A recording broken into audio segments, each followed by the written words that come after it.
Assalamu alaikum, dear viewers and dear students.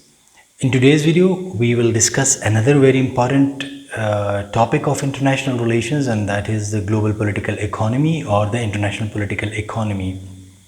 In my view, if a student of international relations, if he or she is unable to understand about the global political economy, so our introductory knowledge even would be incomplete about the international relations. So that is why I think that this is one of the most important topics of international relations, and I should talk about it in this video. So what is the international political economy, or what is the global political economy? Basically, it examines this. In international political economy, we examine the interdependence of politics over economics. So both of these things, both of these terms, politics and economics, both of these fields, they are interdependent over each other. And as we proceed during the course of this lecture, so you will understand how they are interdependent and how do we study it and what do we basically examine in the course of international political economy. But this is not the course of international political economy. This would be just one or two lectures depending on the nature of discussion. So this will be, I think, most probably it will be one lecture. But if you are taking a course of international political economy, so it is a comprehensive course, and you can study this whole subject over the span of one semester. So then you become able to grasp the basic idea of this global political economy. But I will try to explain it for your convenience and understanding in just one lecture, so that at least you will be able to understand the gist of it. So it examines the politics, the interdependence of politics and economics in the international system over each other. So that is why this is known as the global political economy, that it examines economics, politics, but not on domestic level, on international level. If it is on the domestic level, then it will be political economy, not international political economy, or not the global political economy. It says that politics and economics, they are two sides of one coin. So you cannot separate it. They are linked together. This is the basic or the core idea of this political economy or global political economy subject. Then what do we do in international relations? We try to adopt a systemic perspective and views state as the primary, in which we view state as a primary actor. So towards this global political economy or international political economy, we have a systemic approach or a systemic perspective in which we see this state as an actor in the whole system. So this is one perspective. This is just one perspective. There are many more interesting perspectives, and I'll be elaborating this, but this is just for your understanding at the initial stage of the lecture.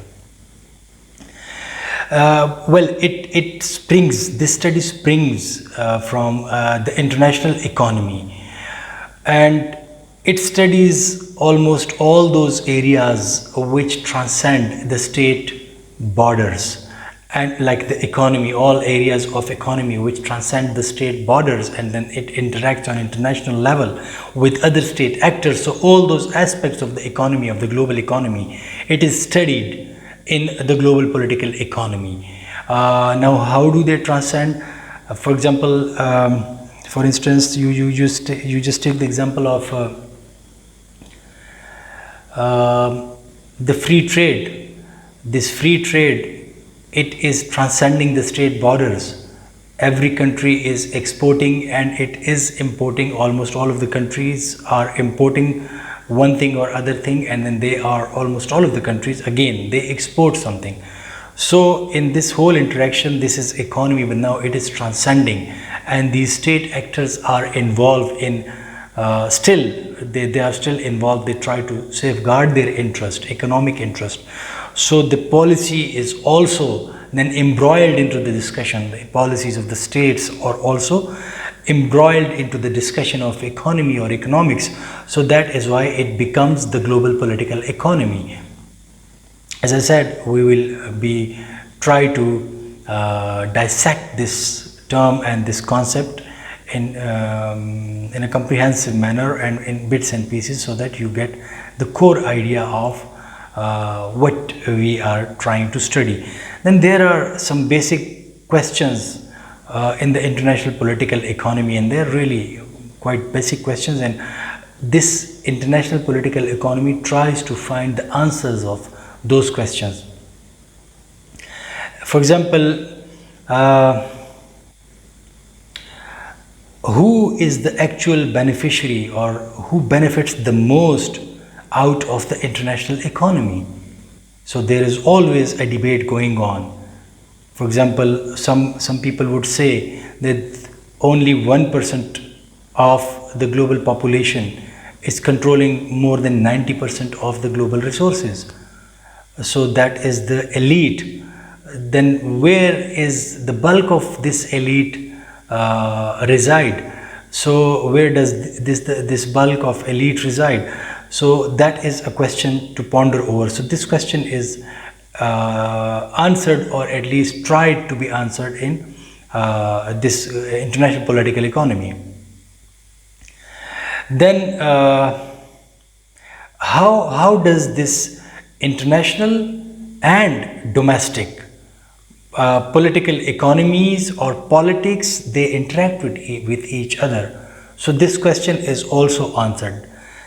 For instance, if the interest of, again, state A, economic interest of state A are there, and state B, C or D, some of them or all of them or one of them, they are trying to act in certain manner in which they are trying to safeguard their economic interest, but they are hurting the economic interest of state A. And if state A is powerful, then what will be the interaction of the policies of state A on international level on the domestic policies of state whatever is causing problem for state A, right? And what will be the interaction of the international economics, or what will be the impact of the international economics or the rules of economics on the domestic policies of every international actor involved in that international trade or in the international economy. So this is a basic question which this international political economy is trying to answer.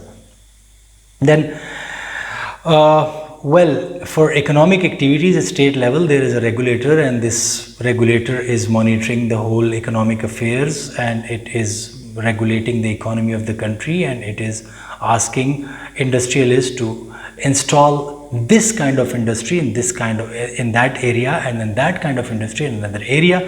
So this is a regulation of the domestic economy, and then taxes are levied and they are collected and they are spent over the people. So can this kind of an order be attained in international economic system or not? So this is also a question which scholars are trying to ponder over, and they are trying to find the answers of these questions. This is also a very pertinent question.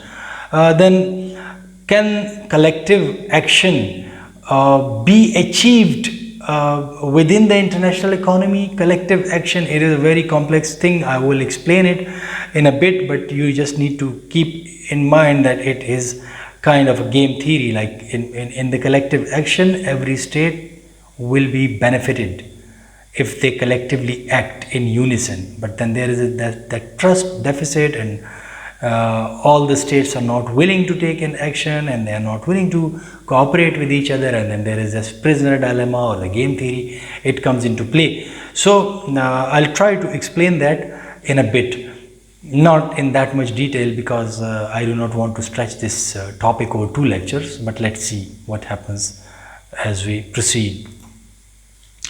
Then what are the level of analysis in international political economy? So there are, as I have already told you, there are two levels of analysis. Number one is the international economy, and the other is the national political economy. So it is the interaction of the national political economy and the international economy, and then what is the sphere of this national, the international economy or the national. Let's take a start from the national. So domestic policy makers, they are influencers in the national political economy. Then there are interest groups, like there would be some industrialist related to the textile industry, then some other will be related to the automobile industry, and other would be related to the electronics industry and the IT industry. And so these are the interest groups. Their interests are there in the political economy or in the national political economy. So they influence, they regulate, they impress upon the governments, and then there are different institutions. So all these things, these pressure group, the policy makers, the institutions at the national level, they interact with each other, and the economy is regulated with their interaction. There must be some frictions, and these frictions are smoothened or lubricated with the help of negotiations, dialogue among all these actors at the national level.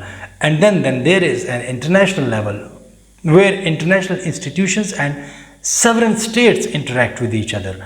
So at domestic level, when all of these interest groups, policy makers, and the domestic institutions or the national institutions, when they come together and they finalize a policy, so they become the voice of the state.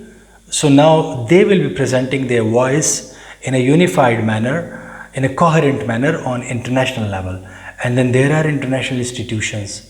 So these international institutions and these states from among, so this is, the interaction of this political economy at national level and then the international level.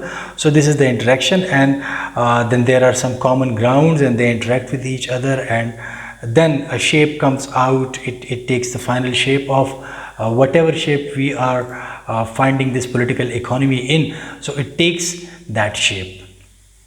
And there is a level in which the statesmen or the policy makers of one country, dominant country, might proactively act on the international stage as well.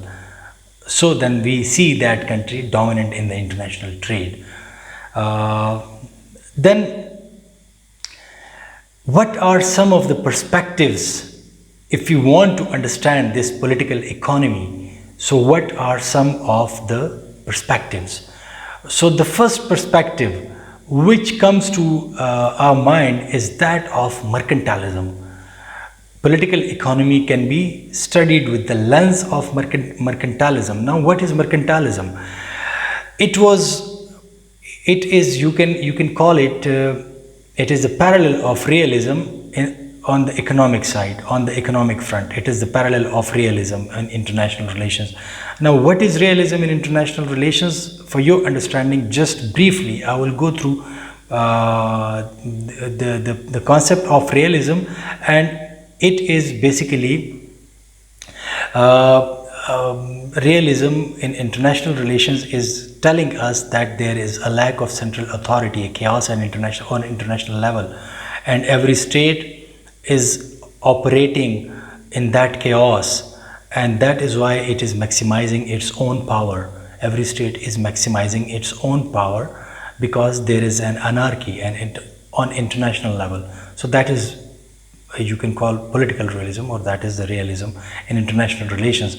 But then what is the realism in international political economy? So that is not basically realism in international political economy, but that is the parallel of realism, and that is what we call mercantilism. In mercantilism, what is there? In mercantilism, now every state, over there it was power, it was chaos, now over here it is again, but that is not power, that is economy, and every state should stand for itself. protection. The policies of protection might be there at state level, and this state would be maximizing its economic power, its economy, at the expense of others. And then this colonialism was there, imperialist policies were devised, and the riches of the colonies was plundered. These riches were plundered by the colonial masters. So this is mercantilism. You can I'll elaborate it, this mercantilism, like it emphasizes that states participate in the international economy by pursuing their interests based on calculations of gains from economic decisions relative to other states. So they are taking their economic decisions relative to other states, and they try to calculate on their gains. They take their decisions based on their interest, but they only think about their own gain. So this is mercantilism. Like in realism, when they think about only their own power and they do not think about the other states. So this is mercantilism, that it thinks about its own benefit and it does not consider the benefits of other states, which ultimately creates a disastrous economic situation at the world level. Then for mercantilism, or for the mercantilist, this participation in the international system for the economic interest of a state is basically a zero-sum game. A zero-sum game is a kind of an equation in which if you gain, the other will have to lose. So the win-win situation is never created. If you gain, the other will have to lose. And the foundation of this mercantilism was based on Adam Smith, the absolute advantage concept. Now, what is this absolute advantage concept? The absolute advantage concept is kind of a complicated concept, but I'll try to elaborate it in short manner, in a precise manner, that if state A is producing something and state B is producing something, so state A should try to produce whatever it can so that its dependence on other states is minimized. So, and it should try to have this absolute advantage in the field of economy or in the field of that product with it, so that it attains the self-reliance, and it is no more reliant on other states. That is the absolute advantage. So states should have this absolute advantage, and that is why they are there. They are grabbing new territories and they are there so that they can have this absolute advantage. They should expand and everything should be in their control, in their ambit, and then they will operate in a proficient manner. Then we have another perspective, or you might call it classical perspective, and this classical perspective is the parallel of idealism in international relations.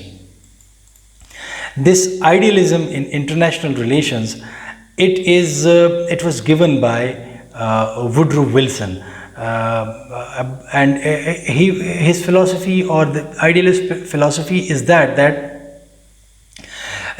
nations should make such policies at international level which they are making at domestic level, so that every country is prosperous at the end of, because at domestic level you are trying to make good policies, but at international front you are implementing something else. So at domestic level you are taking care of the human rights, but at international level, so that and then you should keep it in mind that it was the post World War I era, so he was keeping in view this World War I, and this idea gained momentum after the World War I. So that is why he then gave his 14 points at the end of the World War I, President Woodrow Wilson. So it was an ideal situation. He presented an ideal world in which if a state is following a policy at domestic level, that same policy should be adopted at international level, so that there is no injustice at international level and nations do not go for war. They go for cooperation. They do not go for conflict. They go for cooperation. This was the idea in international relations. Now, liberalism is a parallel of this idea in the economic front. What does it say? It is based on liberty. It is based on the concept of the consent of the people who are ruled. So the people should be ruled with their consent. They should not be ruled autocratically, and these autocratic regimes should not be there. So that, like democracy, the talk of democracy was there, and then the talk of rights was there, and the economic equality or equity, the talk of economic equity was there, and equality of everyone before law was there. So that is, if you are trying to towards liberal ideals, so then you are in the trade, so then you are institutionalizing the international trade as well. So that is a parallel of idealism. This liberalism is a parallel of idealism in the global political economy. Now let's dissect, or let's discuss something about this liberalism so that you get the idea of liberalism. This is another perspective through which we look towards the world economy or the global political economy or the international political economy. So this liberalism, it says that there not only state, but there are other agents which influence or which work as actors or which act as actors in the international economy, and then these actors or these other agents, not only states, other agents also have some preferences, so they take into account their own preferences as well. And the behavior of all these states or all these actors are rooted in the calculation of absolute gains from participation in international political economy. They try to they try to go for the absolute gain. Now, what is this absolute gain? Absolute gain is that gain in which you do not only gain for yourself or for one aspect of your economy or for one aspect of your country, but you overall try to uplift the country as a result of your policies, all sectors of your economy and defense and everything. So this is absolute gain, and not only limited to one country but other countries as well.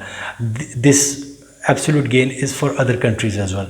So these policies, international political economy, the policies of international political economy should be devised in such a manner so that the ideal of this absolute gain is achieved. And it is, as in realism or in mercantilism, it was a zero-sum game. In liberalism, it is not a zero-sum game. It is a win-win situation or a positive-sum game, in which when you interact with other countries, with other nations in the field of economy, so not only you gain, but you also give them an opportunity to gain something from interacting with you, by interacting with you. So it is a give and take situation. You try to give something to them and you take back something from them. So it is that kind of situation, and it is governed by the principle of absolute gains. If there is any question, I can address that in the question answer session for this particular video. And if you are not my student and trying to find an answer to this, so you can write your question in the comment section, and I will try to address this. Then the foundation of this liberalism is based on the ideals or on the concept of David Ricardo, the concept of comparative advantage of David Ricardo. Over there it was absolute advantage in mercantilism, but over here it is comparative advantage. And in comparative advantage, it is like this, that you can produce item A, item B, item C in your country, but you will have to think about it in these terms, that if my environment is conducive to produce item B only, why should I spend, because it is cost effective, the cost of production is also low in my country, by producing item B in my country. So why should I try to produce my item A and item C as well? I should just focus on producing item B and get specialization or specialize my skills, polish my skills or the skills of my laborer in the country.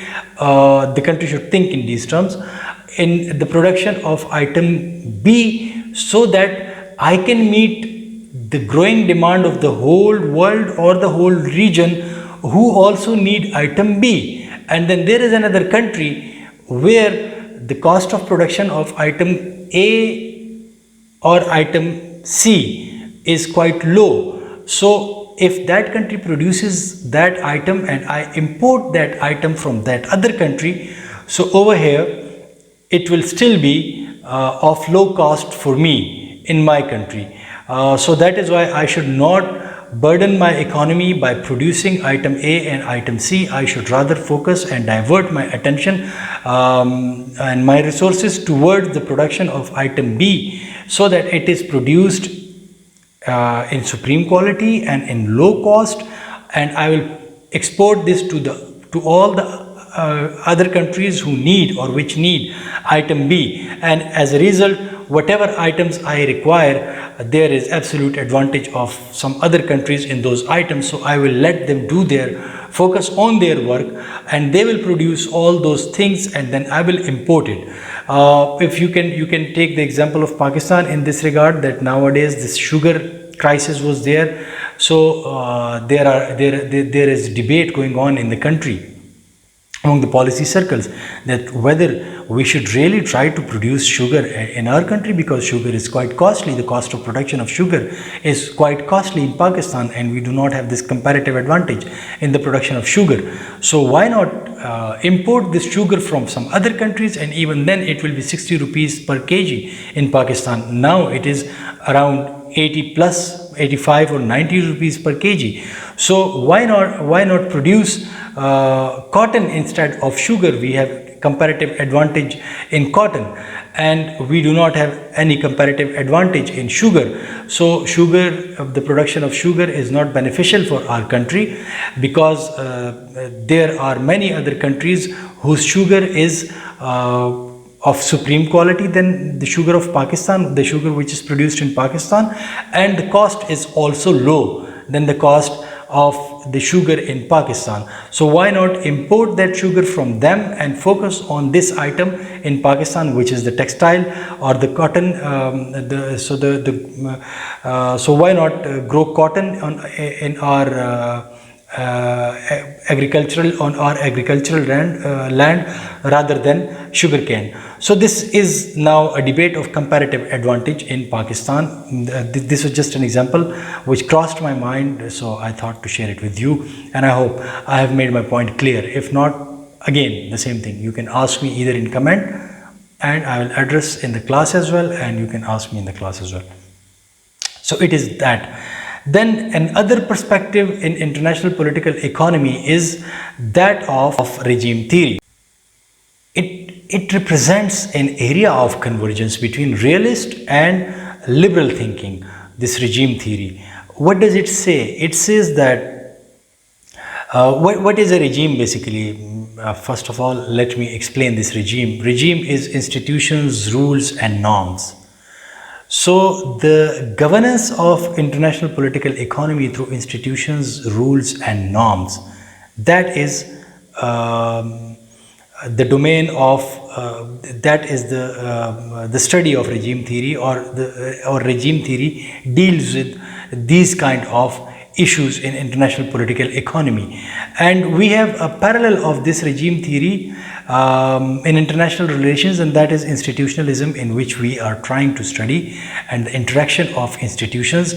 There is comparative historical methods of studying these institutions. So that is a study of social sciences and international relations. So over here, when we study institutions at that level, at international level, then in the political economy we have a parallel of that is known as the regime. And then what we call regime is that the institutions, the rules and the norms and the regulations, whatever is governing the economy, the global economy, that is a regime. So it is that kind. And then in this regime, the cooperation is promoted and conflict is curtailed somehow by implementing, by devising rules, addressing the grievances, this and that. But it is done through regimes, through rules and regulations. And you can talk about WTO, which is governing the global economy. So the rules of free trade. So it is part of that regime. These rules, they are governing the global trade, the global economy. So that is that regime. Then we have the dependency theory in international relations, and its parallel in the global political economy is the world system theory. So dependency theory says that there are some countries which only take care about their own benefits, and they thrive at the expense of other countries, like the poor countries. The rich countries are dependent on the raw material from the poor country, but these poor countries are actually dependent on the rich country, because these rich countries, or the rich country is trying to devise such kind of rules in which only they will benefit in the international system and not the poor country. So that is the dependency theory. And then we have this world system theory. It again says on the economic front, it says that there is a core and there is a periphery, and this core is the capitalist, the rich capitalist country. The core is consisted, or the core consists of these rich capitalist countries, and then there is a periphery. The periphery is the poor. The more you go away or further from the core, so the more you are deep into the periphery. So then there is a periphery, and the core, the resources of the periphery are diverted to serve the purposes of the core, and that is the industrialist capitalist countries. They are in the core, and the poor third world countries are in the periphery. So the raw material for the poor from the poor country, these raw materials, they are extracted from the poor country, and they serve the interest of the core countries, or countries in the core of the global economy. So, and then there is a semi-periphery as well, like there is a core capitalist developed countries, then there is some developing countries in which those industries have been set up which were initially in the core, but now the core is moving forward, and it is transferring this redundant technology, or this basic industry to the some of the areas of the periphery. So that is why it becomes semi-periphery now, because it is industrializing, and the core is now moving ahead, and it is diverting its industry from, like for example, from labor intensive to capital intensive industry. It is moving, and now the labor intensive industry is transferred to another area which becomes semi-periphery or something like that. So the main proponent of this ideology, or this regime, or this world system, sorry, not regime, this world system theory, Karl Marx, he was also of the view that poor countries are serving the interest of the rich countries, and the poor countries never get benefit from the global political economy, from the interaction, from the economic interaction at international stage with the rich capitalist countries. So he was of the view. And then Immanuel Wallerstein, he was also one of the founding fathers of this world system theory. Then we have one final and very important perspective of this international towards this international political economy, and that is the hegemonic stability theory, or HST, which is known as. It basically, this theory says that, or the proponents of this theory, they are of the view that at the world stage you need a hegemon. You need a strong actor who can implement these rules and regulations for the regulation of the global economy. So this hegemon should be there, a world power should be there, so that world power can bring stability in that chaotic international system, for the smooth interaction of economies of different countries at international level, and there is a world economy, or like the rules whatever have been made and agreed upon by the countries are now implemented in a manner so that everybody can benefit, or so this is the hegemonic stability theory. In this theory, it is believed by the proponents of this theory that this hegemon will act for the good of the whole world. So in the global economy now, we have this hegemon which is known as the United States of America. So it was playing the role, or it is playing the role of the hegemon at the global level, but there are voices raised against its hegemony now from different quarters, and you can see voices raised against it by Venezuela, by Iran, and now even its trade war with China. So these voices are raised against the hegemony of the United States of America, but this hegemon was there and it was regulating the world economy so that order can be brought into the economic affairs at the global level. Then, as I had explained, one idea of this collective action problem. So what is the collective action problem? That if all the states cooperate with each other, everybody will benefit from it. But none of them is ready to cooperate with each other because of trust deficit and many other things. So they do not cooperate with each other. They rather go against the interest of each other, and that is why it is converted into a zero-sum game rather than a positive-sum game or a win-win game. So that is why this hegemon is necessary to resolve the problem of this collective action or the collective action problems. So it is forcing, it is guiding all these countries to act and put their houses in order so that the world economy is regulated. That is why it is necessary, they say, the proponents of this theory say, that is why it is necessary that there should be a hegemon at the world level or on the global level to regulate the global economy. Without the hegemon, it will be chaos on the economic front, and no state will be able to benefit from it. Rather, every state will be only taking care of its own narrow interest, and the global economy would be ruined, because nowadays there is interdependency, and if that is ruined, then what will be the shape of the global economy or the different economic powers, the global actors? So this is like this. But then again, it is said that this hegemon is not necessarily required to do or think about the good of other states. It should also think about its own interest, and it should try to take decisions in its own interest as well. And then we see the action of the United States of America on the global level, like previously when it was suited or when it was suitable for its economic interests. So it was one of the advocates of the free trade, and as in one of my previous videos, I have elaborated. Then when China joined the WTO, so then it became difficult for the United States of America to compete with China, and now with the rising China, the United States of America is trying to go back to the protectionist kind of approach. So that is a hegemon which is not always thinking about the good of others, but it should, they say that it should think about its own benefits as well, and this is what the United States of America has been doing, and this is what it is doing right now.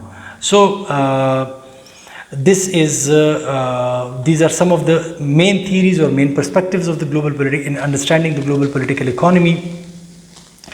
Now, to sum it up, what are the perspectives? In international relations, we have realism. In global political economy or international political economy, we have mercantilism with it. So, what are the elements to which this mercantilist approach is relevant? These are that states act in an anarchic manner, and that is why there should be a zero-sum game, and it should be for the benefit of one country that it should get itself involved in this zero-sum game. So, and on the economic front, so that is mercantilism. But you need to keep in mind that international relations, there is realism. In international political economy or global political economy, we have mercantilism. Then in international relations, we have idealism, and in the global political economy, we have realism. And then that is the positive sum game. As it was a zero-sum game, this is the positive sum game. And states interact with each other on the basis of absolute gain. Over there, it was on the basis of relative gains, and this is on the basis of absolute gain.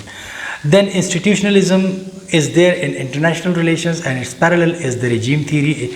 So these regimes are there to facilitate the international trade. So these aspects which are there in international relations, which are facilitating the international trade, and these rules and regulations devised by the big powers or by all the countries in consensus with each other, these rules and regulations. So when they are implemented, this is basically the regime theory, and this is the parallel of institutionalism. But so then we have institutionalism and the regime theory. Parallel is the parallel of institutionalism in international political economy is the regime, and these regimes are based on the international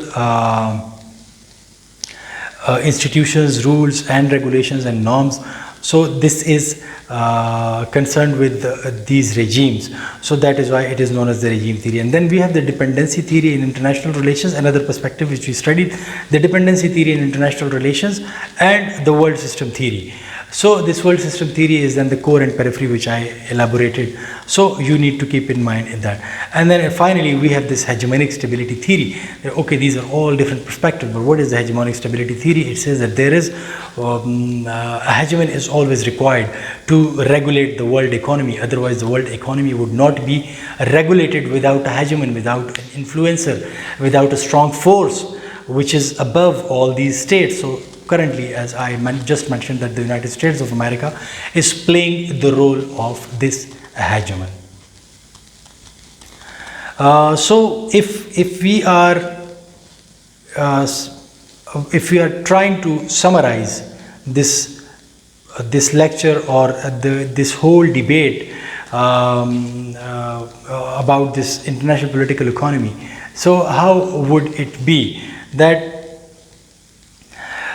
it is a field which is there to examine, resolve the tensions which are arising out of the interaction of different countries in the international economics or at the international level,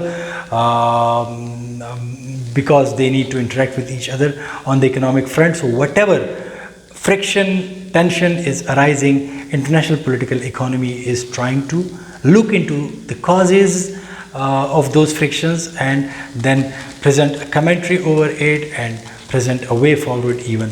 So, but that way forward is just in academic sense.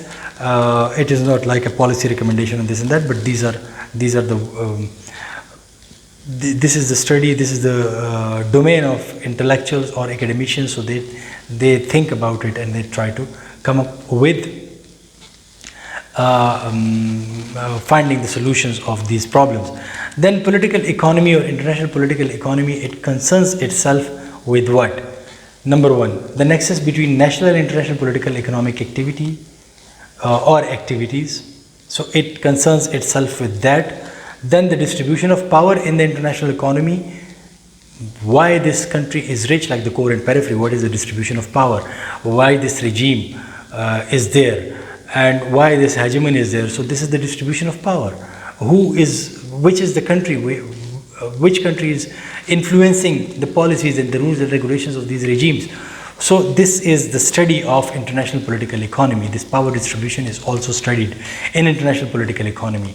Then equity in the international economy is also studied by the international political economy. Then international economic order and the cooperation, these kinds of things, like this is the international economic order, and now what is the level of cooperation in this order? Why some states are cooperating more with each other, and some other states are not cooperating with them, and they are not allowing these states to cooperate with each other as well. Take the example of Iran. Why Iran has been excluded, and why it is always, for most of the times, it is under ban. So even the regional countries who want to get themselves involved in trade with Iran, even they cannot trade with Iran. So that is now these things are studied, and you can see you could see that when sanctions were lifted from Iran, even the international oil market, the oil prices in the international market were also at the lowest level because the supply was more and the demand was not that much. So the prices of oil was also low. These prices were also low, and now it is not the case. So who is benefiting from it? Now it is again another quite a lengthy debate, quite an in-depth debate. I do not want to get into this debate right now, but you can well imagine, like the shale companies in the United States of America, shale oil companies or shale industries there, and then Saudi Arabia, which is a rival of Iran in the region, and Saudi Arabia is also dependent on its oil. So these factors were involved. So why this cooperation, international economic order is set in this way, and why there is cooperation among some states and not among other states, and others are barred from cooperating with their neighbors and this and that. So these questions are also addressed or at least pondered over in the international political economy. So it is also studying the international trade and investment and finance, particularly in the I'm talking about in the context of the United States of America at this level. So this international political economy studies the international trade, investment, finances, then regimes and the creation of regime, which I just elaborated. Then the North-South relations. The North is the capitalist rich countries, they are in the global North, and the South is the developing countries, the third world countries. So South is mostly the periphery and North is the core. In these terms, you can talk about it like this. So this North-South relation is also a concern of international political economy, and I have elaborated this North-South in one of my previous lectures. I don't exactly remember now which lecture, but one of my previous videos I have elaborated this concept, in which I gave the example of somewhat changing national interest, or I think in national interest, I guess. So changing national interest, in which this international economic order was not acceptable to the poor countries, and then new international economic order was given by the countries in the South. So this is, I think that was the example which I gave. So this North-South relation has been explained, or these relations have been talked about in one of my previous videos briefly. Then what are the actions of collective, what are the problems of collective action or collective action problems, and how these problems are resolved? So the United States of America is there as a hegemon, and it is trying to resolve all these issues. So this was all about international political economy. I hope it was helpful for you. Inshallah, see you in the next video with another topic. Up till then, take care. Allah Hafiz.